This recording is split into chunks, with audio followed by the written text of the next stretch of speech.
Hey guys, Kamina the coach here. I'm cold. Most people probably wouldn't be cold here. I don't know, might be 73 or 74, which I guess is good if you're in the United States. It's December 9th, 2022.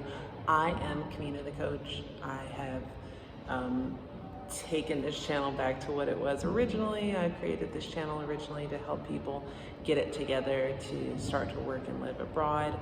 2020 forced me back to the United States, so I kind of refocused the channel to work on trauma caused by early adoption trauma and early childhood trauma.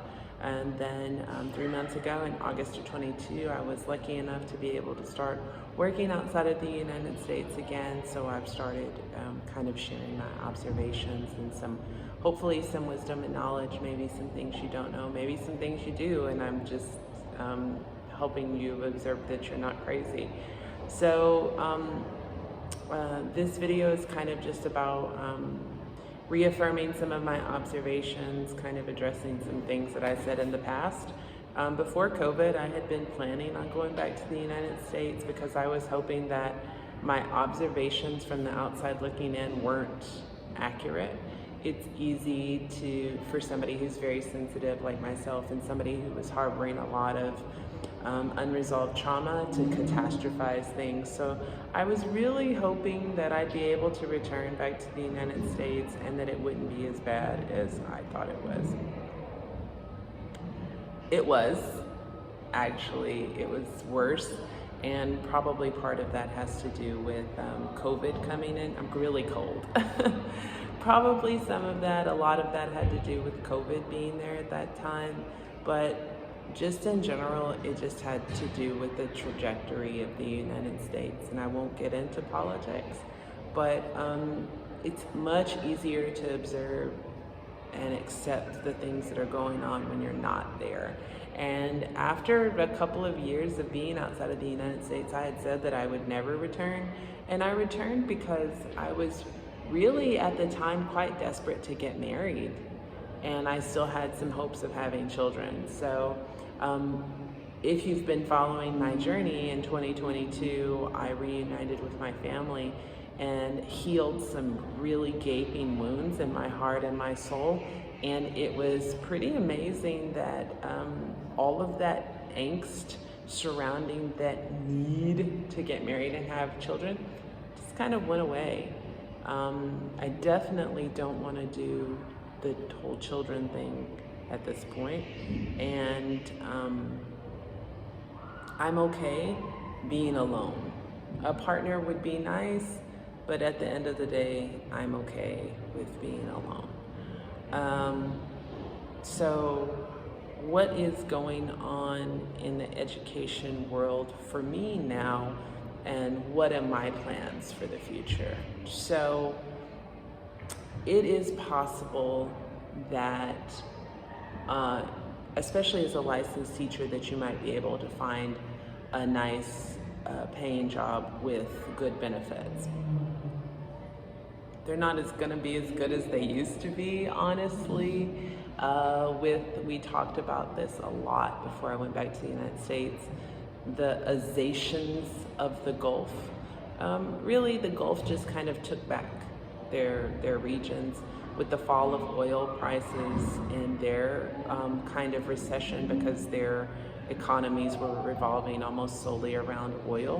When the prices of oil went down and Saudis booming unemployment, and really they started, because they had brought in all these foreigners to educate their kids are now turning into the adults that can take over the jobs that we were doing for them. So, and governments all over the world are saying and demanding more proof of why are you bringing in a foreigner to do the job that our people could do.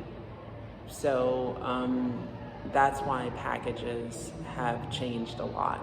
Majority of the high-paying jobs that I see are in China, and if you're solely an ESL teacher, probably Vietnam, possibly Korea, Taiwan, and maybe not high paying, but more comprehensive packages that would pay for housing, flight ticket, that kind of stuff. So for me, I've been really, really lucky to probably get what I would call my last really, really good paying contract working at university level.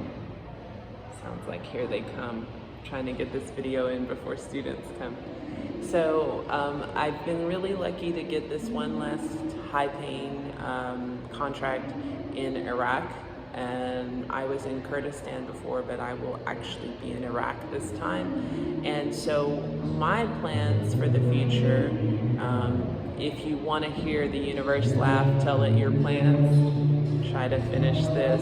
You can hear it kicking off. I'm at school, and they're getting ready for Christmas presentations and Christmas shows and all that stuff. So I'll try to get done really quickly. So my plan is to go work for as long as they'll have me at this contract, and then come back to Mexico with a significant amount of savings that I can invest. So I won't have to worry about making a local salary, and I can just work and relax, work those good 4 years and get that permanent residency so that I can stay here. This is where I want to stay. I recognize that the United States is a sinking ship that might get fixed someday, but I don't think it's going to get fixed in my lifetime. I could make some other predictions, but that's not what this channel is about. So that's my plan. I am really hoping to get as many years as they will stay viable. I think that they are paying in US dollars, so I'm not sure how long that will last. Because I feel like the US dollar is about to do some really ugly things in the market. So I'm hoping for at least 2 years, 3 to 5 would be amazing. And I won't have to worry about that anymore, hopefully. Mexico is awfully close to the United States, but they are not entirely reliant on the United States, which I am quite thankful for. There may be a rush of Americans to Mexico when this next big a recession hits. There is a really big housing issue right now in the United States, and it is very, very obvious in Baja California. All of those Americans running from those exorbitant housing prices in the United States.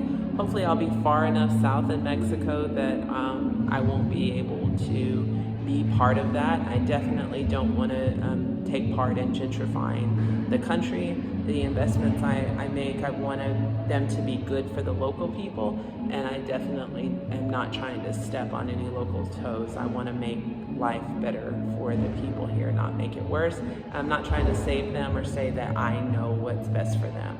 I just want to pour into their local economy and be part of their community if they'll have me. So that's my plan for the future. I think that you should definitely keep an eye on, not be immersed in the news, but I think that you should keep an eye on what is going on in global politics if you are trying to still go abroad to teach, and if you are working anywhere that has some type of, so China, you're really lucky because the yen, you're being paid in yen, and the yen has been separated from the dollar, and they will not participate in that market like that. But anywhere where you're getting paid in US dollars, keep an eye on that. It is possible that the US dollar is gonna do some funny things here as they try to start capping off that inflation, bringing up interest rates and all that stuff. So who knows what exactly will happen. A lot of people have tried to predict based off what has happened in the past, but this is unprecedented. What we have going on right now is unprecedented, and the last time we saw something like this was Germany, World War II. Definitely not making any kind of predictions like that, although kind of internally the predictions that I did make have kind of put us where we are right now.